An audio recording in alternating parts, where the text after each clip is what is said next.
Akaseera kalipota y'embeera y'obudde okuva mu kitongole ekikulu eky'eggwanga ekivunaanyizibwa ku by'embeera z'obudde wano ku Star TV nze Annette Nakimbugwe tukwaniriza.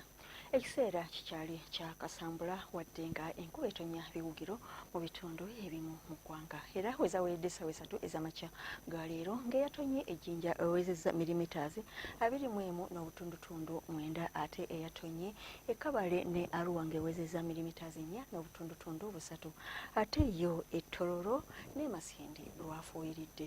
Ebifaananyi bya ssemukenze ebyakubiddwa ku Ssemazinga Africa biraga ng'omukubo gw'enkuba gukyatudde mu bugwanjuba n'amasekkati aga Ssemazinga Africa omuli Sudan ne Ethiopia ng'ekyo kireeseewo embeera y'obudde ey'ekiddedde mu bitundu ebyo ebiri mu bukiikaddyo obw'eggwanga lyaffe n'ebyo ebimu ebiri mu bugwanjuba ne mu buvanjuba obw'eggwanga lyaffe ng'era kwotwalidde n'ebitundu ebimu ebiri mu masekkati ag'eggwanga lyaffe.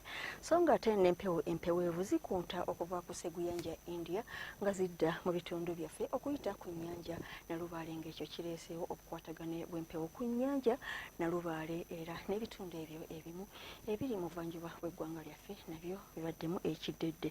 So ng'ate n'omugongo gw'obusito bw'empewo mu bukiikaddyo ku Ssemazinga Africa nagwo gusindika empewo ez'omukalo nga zeetobeseemu ekifu okudda mu kitundu naddala ekyo ekiri mu bukiikaddyo obw'eggwanga lyaffe nga ekyo ekiviiriddeko embeera y'obudde ey'omukalwe mu bitundu ebimu mu ludda olwo. Olwaleero era ebifaananyi ebyakubiddwa ku Uganda mu biseera eby'okumakya kiraga nti obudde bwabadde bwakiddedde awamu n'enkuba mu kitundu ekyo ekiri mu bukiikaddyo obw'ennyanja Nalubaale. Ebitundu by'eggwanga ebisigadde byo byabaddemu obudde obw'ekiddedde n'omusana ogwakanga bwe gukubaakubamu. Mu biseera eby'olweggulo embeera y'obudde ey'ekiddedde yeeyongedde naddala okusinga mu bitundu ebyo ebiri mu Arua ku nnyanja mu Ttanzige mu bitundu ebyo ebimu ebiri mu masekkati ag'eggwanga lyaffe nga mwotwalidde ne Kabale era ebitundu ebyo bifunyeeyo ku nkuba. Ebitundu by'eggwanga bisigadde byakiddedde awamu n'omusana ogwakanga bwe gukubaakubamu.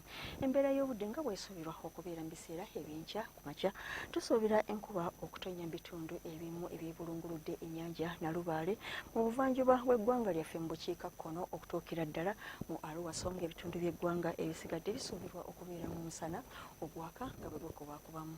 Mu biseera eby'olweggulo tusuubira olufuuyirize mu bitundu by'eggwanga ebisinga era nga tusuubira ebbugumu ly'empewo erya waggulu okutuuka ku Celsius 27 mu kibuga kyattu Kampala, Entebbe n'ebitundu ebimu ebyebulunguludde ennyanja Nalubaale ne mu Arua so ng'ate yo e Kabale tusuubira temperature okutuuka ku Celsius 26. Olwo ebitundu by'eggwanga ebisigadde byo temperature esuubirwa okubeera ku Celsius 28 n'29. Ng'onootambulako okweyongera mu bibuga ebimu ebiri ku Ssemazinga Africa omuli Lagos ne Addis Ababa wasuubirwayo namutikkwa w'enkuba omusuubirwa okubeera n'okubwatuka okw'eggulu so ng'ate yo e Nairobi wasuubirwayo omusana okwakanga bwe gukubaakubamu. Yo mu Johannesburg wasuubirwayo olufuuyirize ne temperature okutuuka ku Celsius 15 ate okweyongera mu bibuga ebimu eby'emitala w'amayanja omuli New Delhi wasuubirwayo namutikkwa w'enkuba omusuubirwa okubeera okubwatuka okw'eggulu era ne temperature okutuuka ku Celsius 36 ate yo mu Beijing obudde busuubirwa okubeera obw'ekizimezime. Okweyongerayo mu London omusana gusuubirwayo era nga ne temperature esuubirwa okutuuka ku Celsius 23 okweyongerayo ate mu America yo wasuubirwayo namutikkwa w'enkuba nga mwetobeseemu n'okubwatuka okw'eggulu ne temperature okutuuka ku Celsius 38 ate yo mu Rio de Janeiro wasuubirwayo omusana ne temperature okutuuka ku Celsius 27.